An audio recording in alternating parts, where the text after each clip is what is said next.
Alrighty, hello everybody. Please take your foldable and glue it into your notebook, but leave space at the bottom here because we're going to add a couple extra questions in. So pause the video, take a moment, glue it into your notebook. If you don't have your notebook, that's fine. Just, take these extra problems on a separate sheet of paper so we can glue them in after. As you know, today we are dealing with the percent proportion. You probably remember this from last year, is that we have the part, which today we'll be highlighting in purple. A key word to the part is this word is. Is indicates you are now coming to the part, and, hey, that's the number, that's the part. Is. Then we have whole. Whole, the key word you'll see is of. Of is going to indicate that this is discussing the whole. Our percent will be given as a percent, and we're going to leave it the way it is. 100 is always going to be 100. That is constant, never changes, and that's because all percents are out of 100. Let's go ahead and give this a nice open up. We'll slide it down. I'm going to adjust my camera a little bit so it's a little bit easier to see. All right, so first, we have the reminder of our percent proportion here. Part over whole equals percent over 100, or is over of equals percent over 100. This is our first problem. I'm going to be using 3 colors to keep track of what's what. I highly suggest you do the same, as it really makes a difference in understanding. Let's get started. First, we're going to read it one time through. 45 is what percent of 66? Notice the word is here. The word is associated with our part. Therefore, 45 is our part, and we'll write it in. What percent indicates that it's asking us, like, hey, what's that percentage? Our percent goes up top. If we don't know what our percent is, we don't know. It's a question mark. What do we use in math to represent things we don't know? We use a variable. So we'll use the variable x to represent our unknown percent so far. Then of, the word of, we know is a key word in the word whole. When you see of, it indicates you're discussing a whole. Therefore, 66 is our whole. Now that we've identified our pieces, we're going to create a blank proportion, a blank percent proportion. Notice I'm putting the P and W to remind myself. Part goes on top, whole goes on the bottom. On the right-hand side, we have the percent given over 100. Sorry for all of those sounds you hear in the background. Someone must be submitting 1.5 million things on Google Classroom. So my apologies. Okay, now we fill in what we know. We know the part is 45, so we're going to go ahead and put 45 where the part belongs. We know our whole is 60, so we're going to put 66 where our whole belongs. Sorry, I said 60 before, 66. And we don't know what our percent is, so we're going to represent it with an X. Now, this is a new method that we're teaching you today. It's called cross multiplication or cross products. Cross multiplication is when we multiply across our equal sign. Think about like multiplication is an X, we're making a big X. We're doing 45 times 100, and we're going to put our answer below. So 45 times 100, and then we're going to create our other X. X times 66, or 66 times X. See how we made a cross, and it kind of looks like the multiplication symbol. We have to remember our final step to bring down our equal sign. So we multiply, write our answer, multiply, write our answer, and bring down our equal sign. From here, we can simplify. We can simply write 66x for 66 times x, because we don't have to write the multiplication, equals 45 times 100 is 4,500, or 4,500. From here, it brings in your 6th grade math skills. This is a one-step equation. Remember, we split it through the middle to show that we have a left side and a right side. They have to stay balanced, so whatever I do to one side, I do to the other. 66 times x, we want to isolate our variable, which means we want to get rid of that times 66.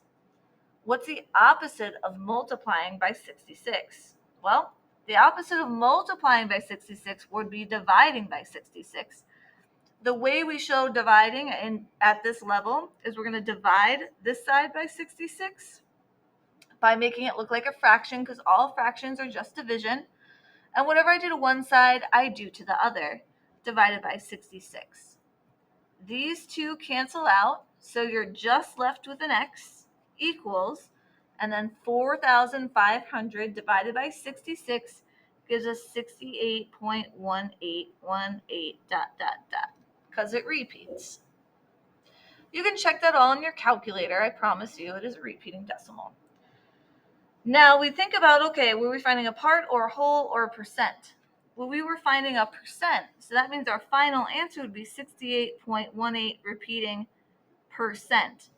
And yes, it matters to remember putting that percent or not. If it's a part or a whole, we don't include the percent. If it's a percent, obviously we include the percent symbol. All right. At this point, if you're still listening and paying attention, tomorrow when you come into class, you're going to put a little heart on a piece of paper and hand it to Miss Lyons and myself for a fun surprise. Okay. Sliding down to our examples here, we're going to do the same thing. I recommend whenever we start, we're going to start with our blank proportion with our little notes of what everything is. So we have part over whole equals percent over 100. We're going to read it one time through and then go back and identify the part, the whole, and the percent. What number is 70% of 60? Well, let's start with the easy one. We know 70% is our percentage, so it's going to go on top. We can clearly see the word of, which indicates our whole. Therefore, 600 goes on the bottom. Well, what are we looking for then? Must be our part. And we know that from this part where it says what number is. We know is associated with that. If we don't know what the number is, we represent it with a variable x. From here, we're going to use our cross multiplication or cross products to solve. Let's make our first part of our multiplication symbol. 100 times x equals 70 times 600. 70 times 600 is 42,000. 42,000 came from 600 times 70. From here, we split it down the middle as we're solving a one-step equation. If we want to get the x by itself, we need to get rid of this times 100. How do we get rid of a times 100? What's the opposite? The opposite is divided by 100, and whatever we do to one side, we have to do to the other. Divided by 100. These 100s cancel out, leaving us with an x equals 42,000 divided by 100 is 420. Now you want to ask yourself, were you looking for a part, a whole, or a percent? In this case, we were looking for a part. Therefore, we don't need anything with our 420 because it is not a percent. It is just a number. Number 2. First, we will give it a read. 28 is 35% of what number? Then we'll create our blank proportion. We're going to fill in our hints as to what goes where. And now we're going to take our pieces. 28 is a big word that tells you, hey, that's our part. So 28 is our part. 35%, that's our percent, goes on top. Of what number? Of is the word that tells us, hey, we're about to see our whole. Well, if we don't know what that number is, we're going to say our whole is a variable x. Again, from here, we're going to cross multiply. And we're going to do our first section, which is 28 times 100, which gives us 2,800. Then we're going to bring down our equal sign and do 35 times x. We have now created our one-step equation, which will drop through the middle. We're going to say, okay, we want to isolate our x. How do we get rid of a times 35? We'll get rid of a times 35 by dividing by 35. And whatever I do on one side, I must do on the other. These 35s cancel out, leaving you with an x equals 2,800 divided by 35 is 80. Now we're asking ourselves, does this number need a percent symbol? Well, no, because it's the whole. So all we need to do is state our answer of 80. Now I'm going to write 2 additional examples below. I would like for you to try them on your own, so pause the video, and then I'll show you the answers. So number 3, 38 is what percent of 56?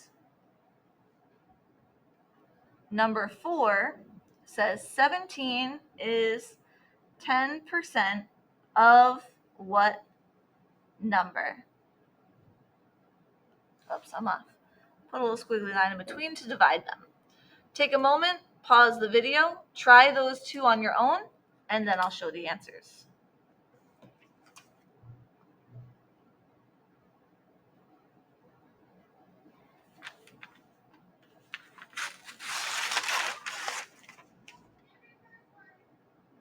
All right. Here are the answers. We're going to work on this more in class tomorrow. Thank you for your time and attention. Have a great night.